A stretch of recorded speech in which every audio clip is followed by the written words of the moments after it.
Hello അസ്സലാമു അലൈക്കും നമസ്കാരം. ജുമാ മുബാറക്ക്. നമുക്കിന്ന് വെള്ളിയാഴ്ചയായിട്ട് നമുക്ക് നല്ലൊരു ബിരിയാണി വെച്ച് കാണിക്കാം.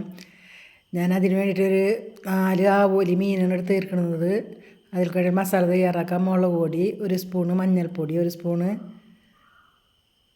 ഒരു ചെറുനാരങ്ങയുടെ പകുതി, ഒരു 1.5 സ്പൂണ് കുരുമുളകിൻ്റെ പൊടി, ആവശ്യത്തിന് ഉപ്പ്. നമുക്കിത്തിരി ആവശ്യത്തിന് കുറച്ച് വെളിച്ചെണ്ണ ഒഴിച്ച് കഴിഞ്ഞാൽ നമുക്കിതൊന്ന് മസാല തയ്യാറാക്കാം. ഇതിൽ വെള്ളം ചേർത്തരുത്. ഇതുപോലെ കുറേശ്ശെ വെളിച്ചെണ്ണ ഒഴിച്ച് കഴിഞ്ഞാൽ നമുക്കിത് കുഴച്ച് ലൂസാക്കി എടുക്കാം.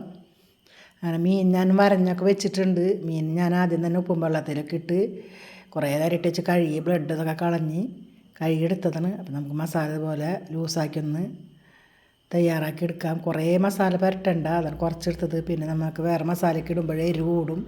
അപ്പോൾ കുറച്ച് മസാലയിൽ ഞാനതിപ്പോൾ തയ്യാറാക്കുന്നത്. അങ്ങനെ നമ്മുടെ 1/2 കിലോ ആവോലി മീനാണിത്. 1/2 കിലോനാണ്. നമുക്ക് കടയിൽ തന്നെ മുറിച്ച് വാങ്ങിക്കുന്നതാണ്. പിന്നെ വരഞ്ഞത് ഞാനെന്ന് മാത്രം നമുക്ക് മുറിച്ച് കിട്ടും കടയിൽ. നന്നായിട്ട് ഇതുപോലെ മസാലയൊക്കെ തയ്യാറാക്കി ഉള്ളിലൊക്കെ പിടിക്കുന്ന തരത്തിൽ മസാല ഉള്ളിലേക്കൊക്കെ തേച്ച് കൊടുക്കണം. ഞാനിപ്പോൾ ഇത് കാണിക്കുന്നില്ല, അപ്പോൾ ഞാൻ ഒറ്റക്കാണ് വീഡിയോ എടുക്കുന്നത്. അതുകൊണ്ട് എനിക്ക് ഈ സമയത്ത് ഞാൻ ഒറ്റക്കാണ് വീഡിയോ എടുത്തു തരുന്നത്. പിന്നീട് എൻ്റെ ഹസ്ബൻഡ് ഒന്നും എനിക്ക് സഹായിച്ചത്. ഞാൻ അപ്പം അങ്ങനെ നമുക്ക് തയ്യാറാക്കി വെച്ചാൽ നമുക്ക് ഇനി ഇത് ഒരു 1/4 മണിക്കൂർ ഞാൻ മൂടി വെച്ചിട്ടുണ്ട്. ഇനി നമുക്കിതൊന്ന് പൊരിച്ചെടുക്കാം. നമുക്കധികം ഫ്രൈ ആക്കരുത്, ഷാലോ ഫ്രൈ ആയിട്ട് നമുക്കത് പൊരിച്ചെടുക്കാം. വെളിച്ചെണ്ണയിൽ ഞാനത് പൊരിക്കുന്നത്. അപ്പോൾ ആവശ്യത്തിന് വെളിച്ചെണ്ണ ഒഴിച്ച് കൊടുക്കാം. കുറച്ച് വേപ്പില ഇട്ട് കൊടുക്കാം. മീൻ അങ്ങനെ ഇട്ടിട്ടുണ്ട്. അപ്പോൾ ഒരു ഭാഗം മൊരിഞ്ഞ് ഇങ്ങനെ വന്നിട്ടുണ്ട്. അധികം മൊരിക്കണ്ട.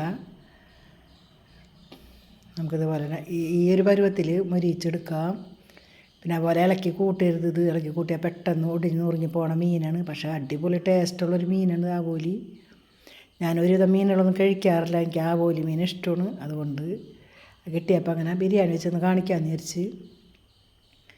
അങ്ങനെ നമ്മുടെ മീനൊക്കെ വറുത്ത് കഴിഞ്ഞിട്ടുണ്ട്. അപ്പം നമുക്ക് ആ വെളിച്ചെണ്ണ മാറ്റണ്ട. അതിൽ തന്നെ ഞാൻ 2 സവാള, വലിയ സവാള സ്ലൈസാക്കി അരിഞ്ഞതും, 3-4 വെള്ളക്കാന്താരിയും, കുറച്ച് വേപ്പിലയും, ആവശ്യത്തിന് ഉപ്പിട്ട് കൊടുക്കുന്നുണ്ട്. മീനിൽ ഉപ്പിട്ടിട്ടുള്ള കാരണം ഇതിൽ നോക്കിയിട്ട് ഉപ്പിടണം.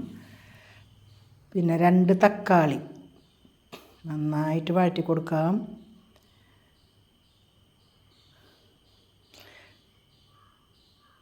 ഇഞ്ചി വെള്ളുള്ളി പേസ്റ്റ് ആവശ്യത്തിന്.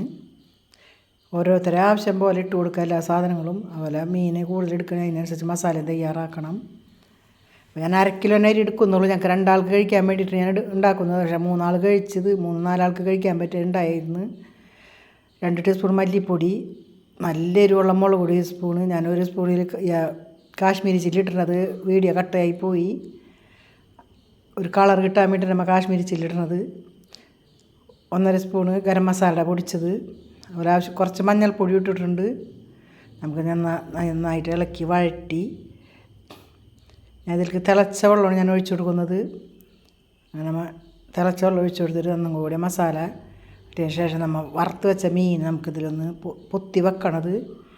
നമുക്കിതിൻ്റെ മുകളിലും കുറച്ച് മസാല അതിൽ നിന്ന് ഉള്ളിൽ നിന്ന് എടുത്തുങ്ങായിട്ട് ഇതിൽ ഇട്ട് കൊടുക്കണം. ഇതുപോലെ തന്നെ വെച്ചതിന് ശേഷം ഉള്ളിൽ നിന്ന് തന്നെ കുറച്ച് മസാല നമുക്ക് കോരിങ്ങായിട്ടിൻ്റെ മുകളിൽ വെച്ച്.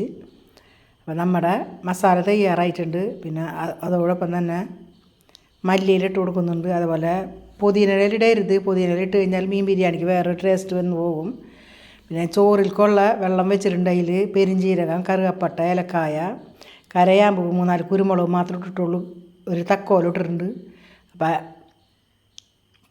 ഒരു തുള്ളി നെയ്യ് ഇടുന്നുണ്ട്. അതെന്നാൽ ചോറ് ഒട്ടി പിടിക്കാണ്ടിരിക്കാൻ ചെറുനാരങ്ങ നീരൊന്നും ചേർത്തൊന്നുമില്ല ഞാൻ ഇതിൽ. അപ്പോൾ നമുക്ക് ഇത് കുതിർത്തി വെച്ചിരുന്ന അരിയാണ്. ഒരു 1/2 മണിക്കൂർ ഞാൻ കുതിർത്തി വെച്ചിട്ടെടുത്ത അരിയാണ്. നമ്മുടെ പോസ്റ്റ്മാൻ അരിയാണിത്. അപ്പോൾ നമുക്കിതിൻ്റെ മുകളിൽ ഇങ്ങനെ ഇട്ട് കൊടുക്കാം. അപ്പോൾ അതിൽ നിന്ന് ഞാൻ 2 മീൻ പുറത്തേക്ക് എടുത്തിട്ടുണ്ട്. അപ്പോൾ 2 മീൻ അടിയിലും 2 മീനും നമുക്ക് മുകളിൽ വെച്ചിട്ട് ഇത് ആക്കേണ്ടതാണ്. അപ്പോൾ കുറച്ച് നെയ്യ് ഒഴിച്ച് കൊടുക്കുന്നുണ്ട്. അതേപോലെ കുറച്ച് എസൻസ് ഒഴിച്ചിട്ടുണ്ട്, പൈനാപ്പിൾ എസൻസ്. നല്ലൊരു മണം കിട്ടാൻ ചോറിന്. അപ്പോൾ നമുക്ക് പൈനാപ്പിളിൻ്റെ ആവശ്യമില്ല. അപ്പോൾ അടിപൊളി തയ്യാറായിട്ടുള്ള. അതുപോലെ തന്നെ മൊരിഞ്ഞ് എടുത്ത സവാള, കുറച്ച് വേപ്പില മൊരിച്ചെടുത്തിട്ടുണ്ടായി, കുറച്ച് അണ്ടിപ്പരിപ്പ്, ഉണക്കമുന്തിരി ഒക്കെ ഇട്ടതിന് ശേഷം നമുക്ക് ദമ്മിടാൻ ഞാൻ വെച്ചിട്ടുണ്ട്. അതേപോലെ തന്നെ നമുക്ക് ബാക്കിയുള്ള ചോറും കൂടി ഇതിൻ്റെ മുകളിൽ വാട്ടിക്കോരി ഇത് ഇട്ട് കൊടുക്കാം. ബാക്കിയുള്ള ചോറ് ഞാൻ ഇതുപോലെ തന്നെ മുകളിലിട്ട് കൊടുക്കുന്നുണ്ട്. കുറച്ച് മല്ലിയില ഇട്ട് കൊടുത്തിട്ടുണ്ട്. പിന്നെ ബാക്കിയുള്ള ചോറ് നമുക്ക് ഇതിൻ്റെ മുകളിൽ നിരത്തിയതിന് ശേഷം ബാക്കിയുള്ള മസാലയും കൂടി നമുക്ക് ഇട്ട് കൊടുക്കണം. പിന്നെ ഞാൻ മാറ്റി വെച്ചിരുന്ന 2 മീൻ ഇതിൻ്റെ മുകളിൽ ഇട്ട് കൊടുക്കുന്നുണ്ട്. പക്ഷേ കോരുന്ന സമയത്ത് ഇത് കയ്യിലിട്ട് ഇളക്കരുത്. നെയ്യ് ഒഴിച്ച് കൊടുക്കുന്നുണ്ട്. നമ്മൾ എടുത്ത് വെച്ച മസാല ഇതിൻ്റെ മുകളിൽ വെച്ച് കൊടുക്കുന്നുണ്ട്. ചോറിൻ്റെ എല്ലാ അടിയിൽ വെച്ച് നമ്മൾ എടുക്കുന്ന സമയത്ത് കംപ്ലീറ്റ് ഉടഞ്ഞു പോകും മീൻ. അത്ര സോഫ്റ്റുള്ളൊരു മീനാണ്. പിന്നെ പോരാത്ത മൊരിച്ച് വെച്ച ഉള്ളി, അണ്ടിപ്പരിപ്പ്, വേപ്പില, ഉണക്കമുന്തിരിക്ക ഇതിൽ ചേർത്ത് കൊടുത്താൽ അപ്പോൾ നമുക്ക് പെട്ടെന്ന് തയ്യാറാക്കാൻ പറ്റും. അതുപോലെ മുകളിൽ മല്ലിയില വിതറി കൊടുക്കണം. നമുക്ക് ഇനി ഇതൊരു ദമ്മിട്ട് കഴിഞ്ഞിട്ടൊരു 10 മിനിറ്റ് ലോ ഫ്ലെയിമിൽ ഞാൻ ദമ്മിട്ട് വെച്ചിട്ടുണ്ടായിരുന്നു. അങ്ങനെ അടിപൊളി ചോറ് നന്നായിട്ട് വരിഞ്ഞ് ഇതൊക്കെ റെഡി ആയിട്ട് വന്നിട്ട് ഞാൻ കോരി കാണിച്ചു തരാം.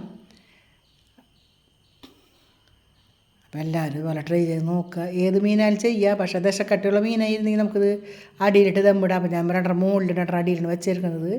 അപ്പോൾ നമ്മൾ ചോറ് കോരുമ്പോൾ അല്ലെങ്കിൽ ഇത് നന്നായിട്ട് ഉടഞ്ഞു പോകും. അതുകൊണ്ട് ഞാൻ മുകളിൽ 2 വെച്ച് മസാല പുരട്ടി വെച്ചത്. അപ്പോൾ അങ്ങനെ നമ്മുടെ ദമ്മിട്ട മീൻ ബിരിയാണി റെഡി ആയിട്ടുണ്ട്. എല്ലാവർക്കും ട്രൈ ചെയ്യാൻ എളുപ്പമാണ്. എല്ലാവർക്കും എൻ്റെ അസ്സലാമു അലൈക്കും, നമസ്കാരം. എൻ്റെ ചാനൽ ഇഷ്ടപ്പെട്ട് കഴിഞ്ഞാൽ ഒന്ന് എനിക്ക് സപ്പോർട്ട് തരിക. എല്ലാവർക്കും എൻ്റെ ജുമാ മുബറക്ക്, നമസ്കാരം, അസ്സലാമു അലൈക്കും.